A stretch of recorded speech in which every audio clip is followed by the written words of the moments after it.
আসসালামু আলাইকুম my YouTube family, কেমন আছেন সবাই? আই হোপ সবাই ভালো আছেন।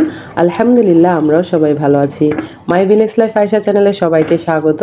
দূরে ও কাছে যে যেখান থেকে দেখছেন প্রত্যেককে জানাচ্ছি আন্তরিক শুভেচ্ছা ও অভিনন্দন।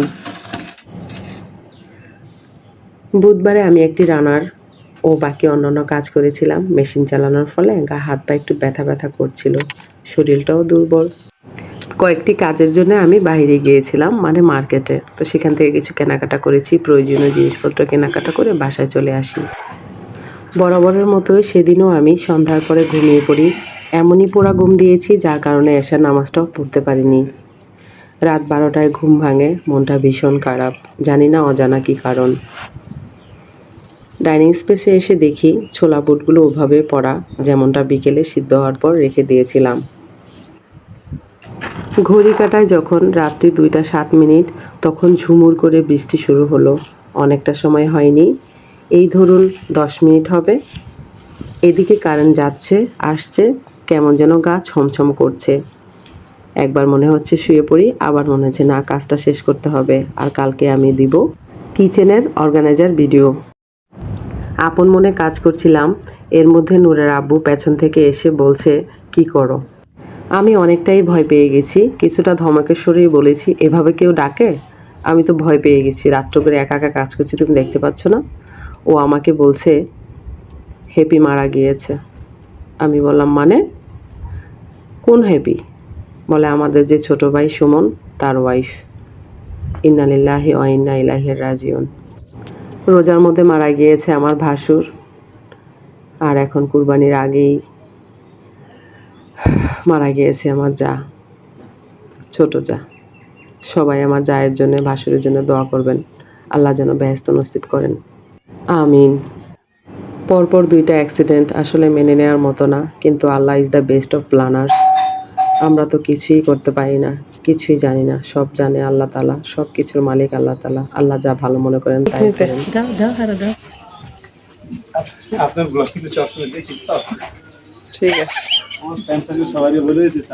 Thank you. আমার পাশে যিনি হাসলেন, ইনি আমার বড় যা। এই তো আমার বড় যা।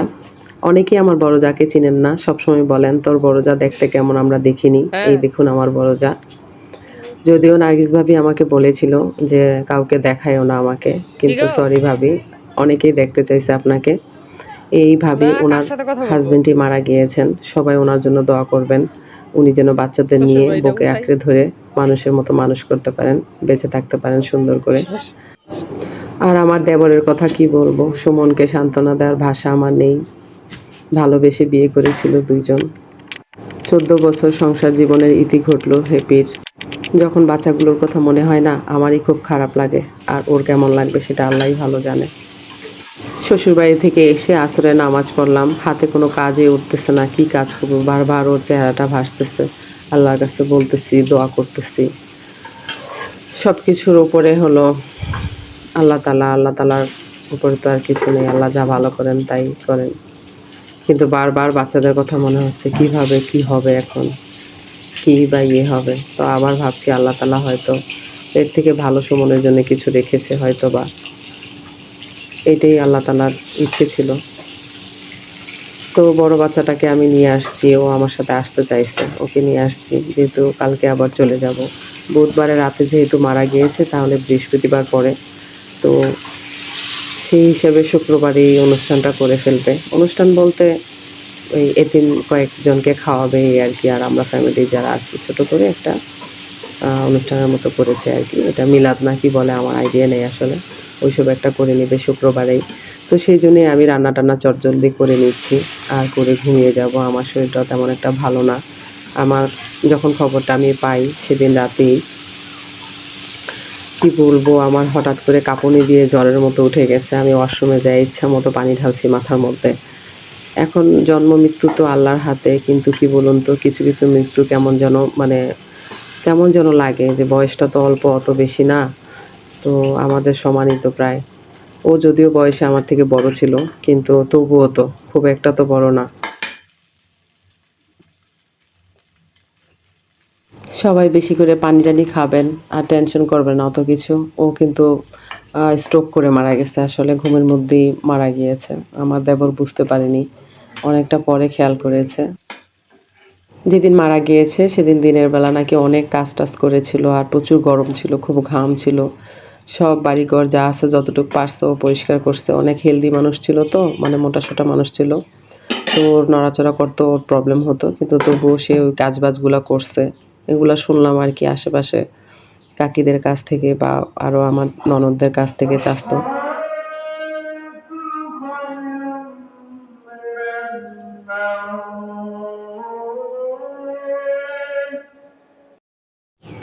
আমার চাচাতো ননদরা রান্না করেছে, খাদিজা, রোশনা, লিপি। ওরা ওরা ছোট মানুষ, তারপরও যে এত বড় দায়িত্ব পালন করেছে, ওদের তো অনেক ধন্যবাদ দেওয়া উচিত। ধন্যবাদ দিলেও কম হয়ে যাবে আসলে। অনেক ভালো রান্না করেছে। আমার ননদরা অনেক গুণী। আমি আপনার regular viewer. Thank you so much. কাকি ভালো আছো? আমিও তো দেখি। তাই? কিন্তু আমি তো বুঝি না। সবাই কমেন্ট তো করো না, আমি তো বুঝি না। কমেন্ট করি না। মহিলারা কমেন্ট করে তো আমার শরম করে দিকে করি। হোয়াট? না বেশিরভাগ তো আপনার মেয়ে ফ্রেন্ড। So what? এটা তো সোশ্যাল মিডিয়া, যে কোনো। করবো এখন থেকে। হ্যাঁ, এখন যদি সেই জামানায় থাকো তাহলে কিভাবে হবে? না আমরা অ্যানালগ পারসন, তোমরা তো ডিজিটাল, তোমরা তো আরো ফাস্ট থাকবা। হ্যাঁ হ্যাঁ হ্যাঁ বাইরে যাই ঠিক আছে ভালো লাগলো। তাই লাগবো মনে জিএফ ব্লগ। বোন, তুমি আমাকে বলছিলা আমি কেমন আছি, আমি ভিডিও কেন দিচ্ছি না। বোন, এটাই রিজন যে আমার যা মারা গিয়েছে, তো মন মানসিকতা ভালো ছিল না। মোবাইল তো হাতে নেয়া, মানে কি বলবো বুঝতেই পারছো। তো বোন, তুমিও ভালো থেকো, তুমি অনেক ভালো মনের মানুষ। আমার এতগুলা মানুষের মধ্যে তুমি আমাকে খবর নিয়েছো আমি কেমন আছি। আমার খুবই ভালো লাগছে, দুঃখের মধ্যেও যে একটা মানুষ হলো আছে যে মানে আমার ভিডিওর অপেক্ষা করে আই থিঙ্ক, আর আমাকে জিজ্ঞেস করছে আমি কেমন আছি। আমার কাছে অনেক ভালো লাগতেছে।